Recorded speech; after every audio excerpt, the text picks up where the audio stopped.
Hi Papercrafters! Welcome to another Design with Jo video. I'm Joanne Rogers, a Stampin' Up! Demonstrator in Central Alberta, Canada, and I've been designing with you in mind since 1999. Today we're going to make a right angle fold gift card holder. I posted one on my blog the other day and I was asked if I would do a video, so I'm going to do that. And seeing as I'm doing a video, I thought, well, why not do something just a little bit different from that one? So we are doing birthday today, and we are using the Broadway bound designer series paper. So you're going to need your Stampin' Trimmer, a piece of designer series paper that is cut to 3.5 by 4 3/4. You're going to need 2 pieces of Whisper White that are 3 3/4 by 5, and you need 1 piece of basic black that is 4 by 5 1/4.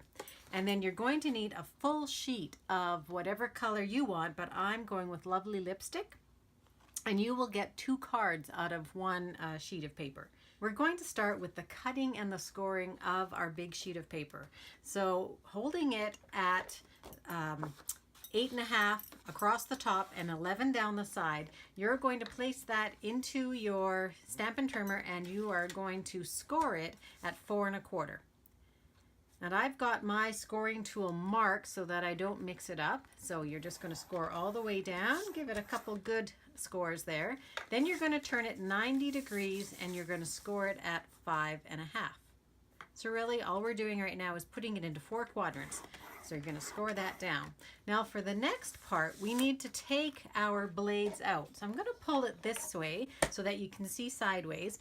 And in order to get the blades out of here, the easiest, what you're going to do is take your cutting blade all the way to the bottom, lift up here on the plastic guide, and I'm going to try and pull my hands in here, and then you're going to take it by both sides. I find it easiest, and just grasp it. When you lift it, it releases it a little bit on the back.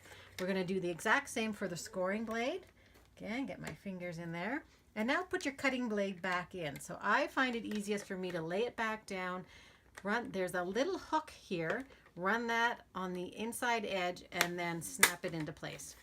So why we've done that is we need this full trough here to cut on.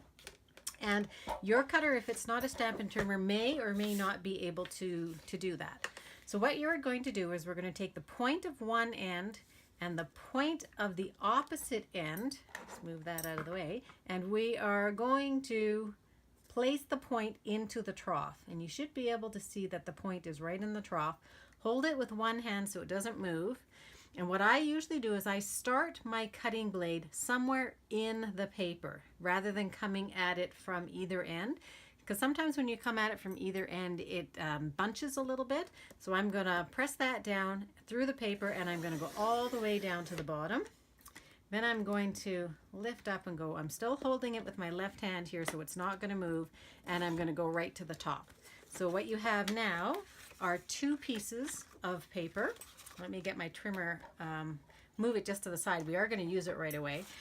We're going to use 1 piece this way and this way. So it's a little bit different fold than what I had the other day on my blog. So this one folds from the top and the side. So first of all, I'm going to take my bone folder and I'm going to crisp up those edges. And I'm lining up the straight edge and then using my bone folder. So I'm going to have a card that opens like that. Okay, so this one I'm going to put aside. Now I'm going to pull my trimmer back in and I'm going to cut these other pieces. So I still need my cutting blade, not my scoring blade. So I'm first of all going to cut my white, and my white is going to fit right in here the same way. So we're going to put 1 point in and the other point in down at the bottom. Maybe pull that down a little bit just in case you can't see.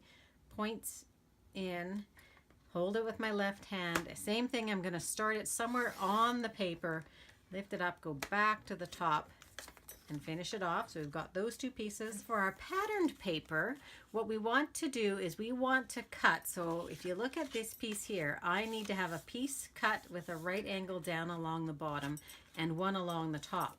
So I need to cut it from this top up here down to that bottom.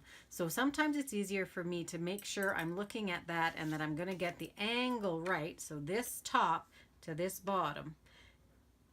should give me the right direction. If you have a piece that is just dots or stripes, perhaps it's not going to matter quite so much. So here we go. I'm going to do the exact same thing. Pull down, go back into my paper and pull up. So I should have the right cuts there. And now we're done with our Stampin' Trimmer, so you can pull that aside. So here's all of our pieces. And I've already glued this in here. So I'm just going to glue them down or adhere them down now, one on top of each other. So I'm going to use my snail to do that, if I can find it. Pull my snail in. So here's my back. Now I could have gone with that one, but I quite like the little balloons here. For a young person's card, or it doesn't even have to be a young person's card. Okay, we're going to glue that guy down. We're going to line up. I like to line up this edge and this edge as much as possible. Not quite so worried about this edge here. Make it as narrow. It should fit in there pretty good, but if your cutting was just a little bit off, don't worry about that quite so much. Now we're going to put our snail on the other one. Seems a shame to waste that gold and black, but that's one of the agonies of double-sided paper, I think. Here we go. So we've got that one, and now we're going to glue those right down on top of our card. First one up here. Again, I'm going to line up with the left and the top and try and get the same width of border there, and on the bottom as well, which is going to turn to the side. And I'm going to go for the same width of border as well. Okay, so there's our card. Pretty cute. I'm going to put this guy inside. I'm going to show you a few different designs too at the end that I've done using the same paper. Okay, got that one in. So now what we need to do is we need to finish off and do the greeting on the front. Before we do that, what I'm going to do is I'm going to just glue my flap in. I'm going to use tear and tape for this rather than snail because it's going to just have a little bit more of a secure hold. So take your tear and tape, put it right along the bottom, as close to the bottom as you can get it, because our gift card is going to fit right in there. So I've turned over the edge of that tear and tape just a smidge. Line this up with the bottom as I'm pulling it in. There we go. So now we've created a little pocket for our gift card to go in. So we're going to be using, to finish off the front, we're going to be using the Special Celebration stamp set. And this one is one of two, and it's great because it has a greeting for the outside of a card and a greeting for the inside. So we're using happy birthday and hope your day brings just what it should, happiness, health, and everything good. Set up now for the rest of the card. So I've just got a scrap of, you can tell I was stamping on something on the back, of my Whisper White, and this is thick. I'm not 100% sure what color I'm going to use yet, whether I'm going to use green or I'm going to use pink. So I'll leave that up to chance or a decision in just a moment. And we have basic black. And I'm going to pull in some punches here. So I've got my 2-inch punch, my Starburst punch, and my 2 1/4-inch punch. And these ones I use a lot to layer with. So we're going to stamp on the white and punch it out with our 2-inch. So I'm going to stamp the happy birthday there. Doesn't matter quite so much if you get it exactly in the middle because we're going to be cutting that out. So let's take our 2-inch, punch that out somewhere near the middle. And while I have my stamp pad still open, I'm going to stamp on the inside of the card as well. There we are. Those can go aside, and I'm going to close this so I don't stick my fingers or my paper in it. And now we're going to cut out I think I'm going to go for the green actually. No, I'm going to go for Lovely Lipstick. And the reason why I chose that is because I have green right in here. So I have Granny Apple Green. And then I'm going to go for the black because I think that's going to look the nicest and pick up some of the black in the balloons. So that's my 2 1/4-inch punch. And now I'm just going to layer those all together. The white, on top of the Starburst, and the Starburst on top of the black.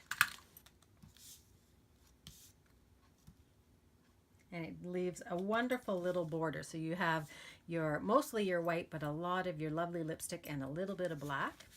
And I'm going to put that on with dimensionals, and I'm just going to put it down in the bottom here. And I think what we're going to do too is we're just going to have a little bit of black ribbon.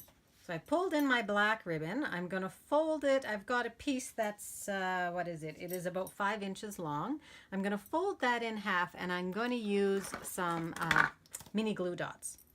So I'm going to fold it in half and put it over top so that the glue dot is going to go over top of both pieces at the same time. So I'll put that in there and really give it a good glue down. Glue that to my happy birthday. And I'm just going to put a little piece of tear and tape behind that just to secure it in place. So right over top. I don't want that coming loose at all, and I don't need to take off my backing for that.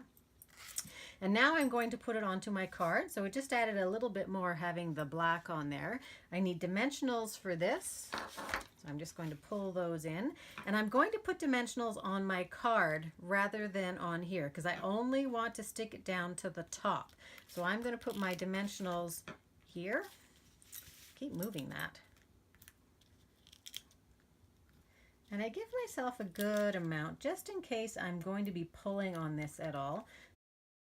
Put my happy birthday right over top. And then the last thing I'm going to bring in is I have some of our glitter enamel shapes.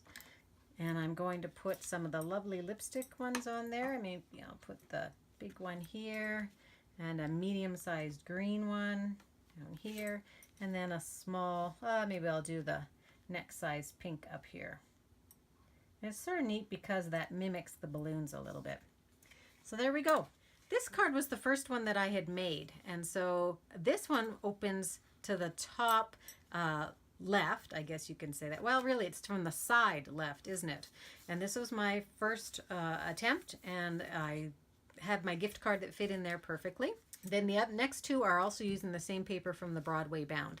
So this one is the birthday cakes, and I've got the same happy birthday, the same kind of idea with the enamel shapes. Got a little bit of our mini sequins here and a banner. And then this guy here looks a little bit different. We're going for the other side of the paper this time. So a little bit more elegant kind of look. And this one is a thank you. So some different cards. I hope you enjoyed this project. If you do, please like it below and consider subscribing to my YouTube channel. I post regularly, and I would love to have you join in both with my YouTube channel and at my blog at www.designwithjo.ca. All of the supplies I use to create this card are in the description, so feel free to click on those. And if you live in Canada and you don't yet have a Stampin' Up! Demonstrator, I would love to be your gal. Thanks very much, and have a great paper crafting day.